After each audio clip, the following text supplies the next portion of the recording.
Hi, it's Jen here, and I wanted to share with you something that I feel like many people that I talk to, a lot of women, especially superwomen, and what do I mean by superwomen? I mean those women that are high achieving doers that show up for everything, that people seem to rely on and count on, that want to please people, that are showing up to do this, showing up to do that, spreading themselves thin, and expecting themselves to do things and do things well and be able to have it all, be it all, do it all. But it starts to weigh on us after a while. And us superwomen often become exhausted superwomen, that we don't feel so super. We don't feel like we're doing anything. We feel like it's never enough what we're doing. So this is who I am speaking to right now, because I am one of you. One of the things that I wanted to talk about is energy and what drains our energy, because so many women that I talk to say that they're exhausted. And I hate to use the S word. We all don't want to admit, but we're stressed. And it seems kind of taboo because we expect ourselves to be able to do everything and be everything and show up for everything. And be honest, I think many of us get resentful of either significant others or other women who seem to have it all, or people that put more demands on our time, or people that seem to be having fun and seem to have things easy, right? This is all part of this sort of energy suck and the things that weigh on us. So, as I always like to say, our circle of control, we have to tune in, right? And the way that we start to find calm in the chaos of our life is when we start to go inward and we start to look at and self-reflect. First, we have to be aware of what are the things that are draining our energy. And so the top 5 energy drains are, number 1, worry. We get caught in the worry cycle so often, where we start projecting and we start the worst case scenario and we start thinking that, we got to be the ones to fix things, or we need to be the ones to take care of, or to sweep the path in front of our kids, or whatever it is. And so we start worrying. It's the what if scenarios that are absolutely energy drains for us. Now, our brains are hardwired to go into that what if scenario and to kind of focus on what's wrong versus what's right. But we can start to take back our power over our life when we start to take control of that what if scenario, and we start to let go of some of those, I call it the worry spin, when we start to get caught in that what ifs and the worst case scenarios, and it robs us of being present in the right now because we're so focused on the future. But the worry, many of the things that we're worrying about, we have absolutely no control over.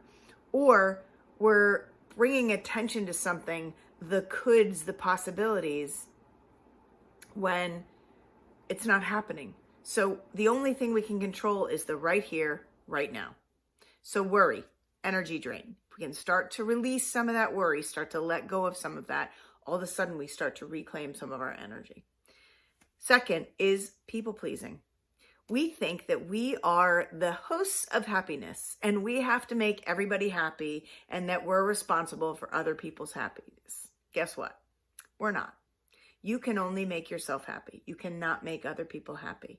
You can influence their happiness, but you, me, us supermoms, superwomen, we are not responsible for other people's happiness. We can be kind. We can do acts of kindness. We can do something with the intention of putting a smile on somebody's face. But really, in the end, we can't please some people. You cannot make some people happy. And the more energy we put into trying to make people happy or pleasing other people, the more energy we take away from ourselves and from the things that we do have control over, which is our own happiness and pleasing ourselves. Now, many of you, I'm sure, struggle with that whole people pleasing because you want approval, you want people's affirmation, and that's normal. But just recognize when you're starting to please others at the expense of yourself, or when you are so focused on pleasing other people and making other people happy that it starts to impact your own happiness and your own pleasure and joy. That's when it becomes really an energy drain. Number 3, perfection. I definitely am one of those people that has strived for perfection. I like things to be a certain way. It's that whole good enough, right? Like, I'm not good enough, or I'm not doing something enough. We all struggle with this, many of us, some more than others. And guess what? You're never going to be perfect. You're never going to get things perfect.